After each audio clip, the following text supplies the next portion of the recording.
So everyone, हमारा जो कल का all in one revision session था उसमें हमारा ये पार्ट 2 है। ठीक है, आज हम स्टार्ट करने वाले हैं अमेंडमेंट। ये अमेंडमेंट मैं आपको बता दूं, इसके पहले की जो कुछ अमेंडमेंट्स है इसके लिए मैंने पर्टिकुलर वीडियो बनाया हुआ है। ठीक है, आप उसे प्रॉपर्ली रेफर कर सकते हैं अच्छे से, आपको अगर डेप्थ में अंडरस्टैंड करना है, that's why. Okay, so let's continue. तो 6th अमेंडमेंट और 7th अमेंडमेंट जो हमारा है, 6th और 7th अमेंडमेंट सेम ईयर है 1956, लेकिन 6th अमेंडमेंट बात करता है हमारे tribal areas, Assam, Manipur and other state. ठीक है, 7th अमेंडमेंट डील करता है, यहाँ पे क्या था, हमारे जो पहले के जो स्टेट्स हैं उनको लिंग्विस्टिक लाइन पे बनाना है। तो हमें उनको पहले के जो प्री एग्जिस्टिंग हमारे जो स्टेट्स हैं उनको लिंग्विस्टिक लाइन पे बनाना है और उन्हीं को ट्रांसफॉर्म करके न्यू स्टेट्स और यूनियन टेरिटरीज हमें बनानी है। कौन से नए राज्य बनाने हैं, नई यूनियन टेरिटरीज बनानी है, मतलब केंद्र शासित प्रदेश बनाने हैं। कौन सा? 7th। ठीक है, अब जो हमारा 8th अमेंडमेंट और 9th अमेंडमेंट है, इनका भी ईयर लगभग सेम ही है। ठीक है, 1960, लेकिन 8th अमेंडमेंट बात करता है कि जो हमारे SC हैं, जो हमारे ST हैं, मतलब शेड्यूल कास्ट है ना, schedule caste and schedule tribe के लिए जो हमारा रिजर्वेशन है वो हमें बढ़ाना है फॉर अनदर 10 ईयर के लिए। वाइल जो 9th है वो हमारा बात करता है, 9th amendment of Indian constitution बात करता है कि हमें आसाम है ना, जो कि नॉर्थ ईस्टर्न स्टेट्स हैं, एंड वेस्ट बंगाल, आसाम और वेस्ट बंगाल की जो बाउंड्रीज है हमें उन्हें दोबारा एडजस्ट करना है। ये डील करता है हमारा 9th अमेंडमेंट ऑफ 1960। अब जो 10th अमेंडमेंट है वो 1961 में आया, सेम 11 भी 1961 में आया। तो हम 6-7 डील कर सकते हैं 1956, 8-9 डील कर सकते हैं 1960। ठीक है, एंड जो हमारा 10th और 11 है उनका भी ईयर लगभग सेम है, मतलब सेम ही है। कौन सा? 1961। तो 10th बात करता है incorporated Dadra and Nagar Haveli into the union of India as union territory. मतलब 10th अमेंडमेंट इसलिए हुआ था क्योंकि जो हमारी दादर एंड नागर हवेली थी, ठीक है, जो कि ब्रिटिशर्स ने एक्वायर की थी, एज मैं अगर बताऊँ आपको, जब इंडिया इंडिपेंडेंट नहीं हुआ था, है ना, तो इसको यूनियन ऑफ इंडिया का पार्ट बनाया और दादरा एंड नागर हवेली को यूनियन टेरिटरी डिक्लेयर कर दिया। ठीक है, अब जो हमारा 11th अमेंडमेंट है एक्चुअली वो बात करता है चेंज इलेक्शन रिलेटेड प्रोविज़न। ये बात करता है कि इलेक्शन के कुछ प्रोविज़न है उनमें चेंजेस करना, क्या क्वालिफिकेशंस हैं प्रेसिडेंट की एंड वाइस प्रेसिडेंट। तो इन शॉर्ट आप कर सकते हैं, इन शॉर्ट याद रख सकते हैं आप कैसे, कि जो हमारे वाइस प्रेसिडेंट हैं, वाइस प्रेसिडेंट एंड प्रेसिडेंट से रिलेटेड जो इलेक्शन है उनके बारे में बात करना। ठीक है, तो 10th दादरा नागर हवेली को यूनियन टेरिटरी बनाया, यूनियन ऑफ इंडिया का पार्ट बनाया। ठीक है, 11th इलेक्शन रिलेटेड प्रोविज़न जो है, क्वालिफिकेशंस क्या होने चाहिए हमारे प्रेसिडेंट ऑफ इंडिया के और हमारे वाइस प्रेसिडेंट ऑफ इंडिया के, तो इससे डील करता है। ठीक है, और मैंने आपको पहले बताया था किसी अनदर लेक्चर में एवरीवन की 42nd अमेंडमेंट जो कि 1976 में आया था, उसमें भी हमारे प्रीएम्बल में 3 न्यू वर्ड्स ऐड किए गए थे। तो आप मुझे कमेंट सेक्शन में बताइए कि कौन से वो 3 न्यू वर्ड्स थे। ठीक है, वाइल जो 44th अमेंडमेंट था 1978 वाला, उसके बारे में भी बताइए कि उसने कौन से राइट को हमारे फंडामेंटल राइट से हटा के एक लीगल राइट बना दिया था। वैसे मैं बता देती हूँ आपको फॉर योर काइंड इन्फॉर्मेशन कि आर्टिकल नंबर 300A बना दिया था as a legal right, as a legal right. But मुझे ये जानना है कि फंडामेंटल राइट से क्यों हटाया था, तो और कौन सा अमेंडमेंट था। वैसे तो मैंने बता दिया है स्टार्टिंग में खुद से ही, बट आप एक बार मुझे अच्छे से कंफर्म कर दीजिए। ठीक है, लेट्स मूव फर्दर।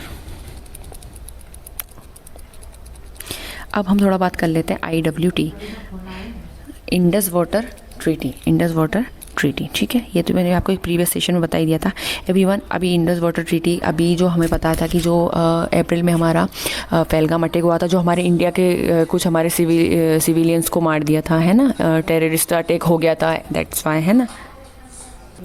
तो पहलगाम जो अटैक हुआ था हमारा, उसमें हमारे जो सिविलियंस को मार दिया गया था। ठीक है, फिर उसके बाद हमने रिटेलिएशन में पाकिस्तान को जवाब दिया हमने और ऑपरेशन सिंदूर चलाया था। तो उसी के बाद फिर इंडिया को गुस्सा आया, तो हमारी जो पाकिस्तान के साथ हमारी जो इंडस वाटर ट्रीटी है, Indus water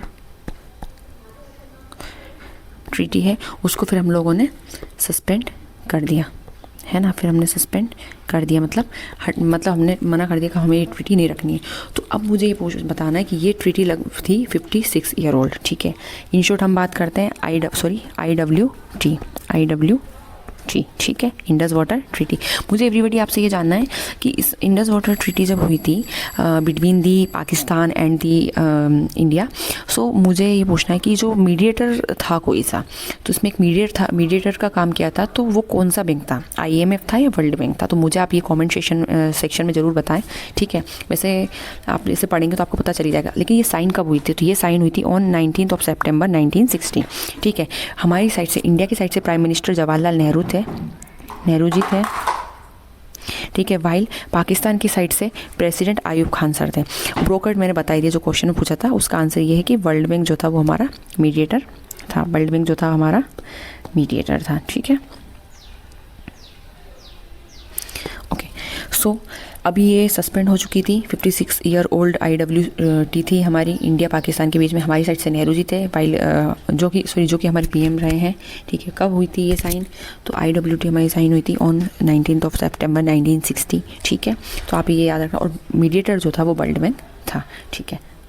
so let's move further everyone. अब हम थोड़ा फंडामेंटल राइट्स के बारे में बता दूं मैं आपको। सो फंडामेंटल राइट्स हमारी इंडियन कॉन्स्टिट्यूशन के पार्ट 3 में आता है। फंडामेंटल राइट कब आता है? पार्ट 3 में आता है हमारे इंडिया के कॉन्स्टिट्यूशन के। और ये लाई करते हैं, ये लाई करते हैं कहाँ से कहाँ तक? ये लाई करते हैं 12 to 35, 12 to 35, ठीक है एवरीवन, सो हमारे fundamental right 12 to 35 under articles आते हैं। पार्ट 3 की बात करते हैं। इसमें एक और आर्टिकल में बताता माशाअल्लाह, ठीक है, माशा अल्लाह। तो ये तो मैंने ऐसे बस अपने for long time recalling, that's why I learn as a माशाअल्लाह। तो वो आर्टिकल जो है वो है आर्टिकल 21, ठीक है। आर्टिकल 21 हमारा 2070 में एक केस आता है हमारा, केस पुत्तास्वामी केस। एवरीवन याद रखना, ये केस जजमेंट बहुत इंपॉर्टेंट था। केस पुत्तास्वामी, जो मैंने आपको बताया था ना, पुत्तास्वामी सर जो कि कर्नाटक हाई कोर्ट के जज भी रह चुके हैं। तो 2017 में उन्होंने बोला कि आर्टिकल 21 जो कि पार्ट 3 ऑफ इंडियन कॉन्स्टिट्यूशन आता है, ठीक है। तो ये फंडामेंटल राइट है, ये इंसान को ये राइट देता है कि उसे अपनी लाइफ को कैसे जीना है।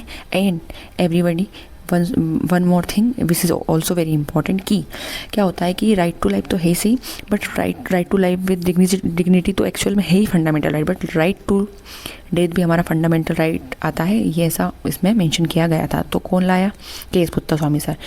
कौन सा एक्ट है? आर्टिकल 21 राइट टू प्रिवेसी की बात करता है, इंडिविजुअल की प्रिवेसी के बारे में बात करता है कि इंसान चाहे अपनी लाइफ कैसे भी जी सकता है, ठीक है।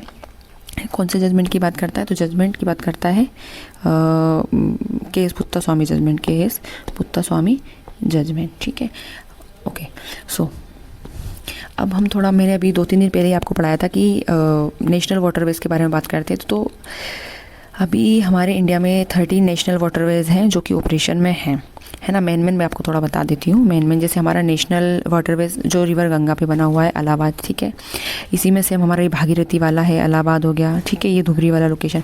लेकिन नेशनल वाटरवेज 2 जो है वो ब्रह्मपुत्र रिवर पे बना हुआ है। इसमें एक तो ये धुबरी वाला, एक सादिया, धुबरी वाला और एक सादिया वाला, ठीक है। ये मैंने नेशनल वाटरवेज 73, नेशनल वाटरवेज जो हमारा 73 है, ये हमारी मध्य प्रदेश के, ये हमारे मध्य प्रदेश के नर्मदा रिवर पर बना हुआ है। तो 73, नर्मदा नदी भी एक हमारे मध्य प्रदेश की बहुत लार्जेस्ट रिवर है, वो भी आपको याद रखनी है, ठीक है। मध्य प्रदेश की कैपिटल का नेम है भोपाल, ठीक है। वो current CM, who is current CM of MP, who is current CM in the sense chief minister of Madhya Pradesh, chief minister of Madhya Pradesh. So तो एवरीवन, ये हमारे डॉक्टर मोहन यादव है। कौन है? ये हमारे डॉक्टर मोहन यादव हैं, डॉक्टर मोहन यादव हैं, ठीक है। तो आपको ये थोड़ी छोटी छोटी चीज़ें हैं बट बहुत मोटी चीज़ें हैं, तो आपको ये अच्छे से याद रखनी है ना। तो बेसिक आइडिया हमें थोड़ा होना चाहिए, है ना। और उससे मध्य प्रदेश में एक तो 73 है नेशनल वाटरवेज, 73 है हमारा, एंड नेशनल वाटरवेज 100 जो है तापी रिवर पे बना हुआ है। नेशनल वाटरवेज मैंने बताया भागीरथी पे जो बना हुआ है ना। NW ये national waterway 1 Hooghly river, sorry, ठीक है। अब नेशनल वाटरवे जो मैंने आपको बताया था सुंदरवन वाटरवे है, जो साधु संत बैठे हैं सुंदरवन में, और सुंदरी ट्री उन्हें बहुत अच्छा लगता है, तो वैसे आप रिकॉल कर सकते हैं। ये हमारा वेस्ट बंगाल में है ना। तो 97 मैंने आपको नेशनल वाटरवेज वाले लेक्चर में भी बताया था, 97 जो है हमारा सुंदरवन वाला हो जाता है, ठीक है। सुंदरवन वाला हमारा वाटरवेज हो जाता है, ठीक है। विजयवाड़ा, मुक्तियाला, है ना, ये हमारे NW कृष्णा रिवर पे बने हुए, तो ये आपको याद रखने हैं। नेशनल वाटरवे थर्ड है बट बिल्कुल एंड में, बिल्कुल साउथ, मतलब केरला वाली लोकेशन में, है ना। तो करेले बहुत अच्छे नहीं होते हैं, ऐसे कर सकते हैं, है ना। तो वेस्ट ही जाते हैं, मेरे को तो नहीं पसंद रहती है। So West Coast Canal and Champakara and Udyogamandal like that, है ना। नेशनल वाटरवेज 111 ये जुआरी रिवर, ठीक है, जुआरी वाली लोकेशन पे है। जुआरी हमारी गोवा की एक रिवर है एवरीवन, मैं बता दूँ आपको, गोवा की जो रिवर है वो है हमारी जुआरी बेट।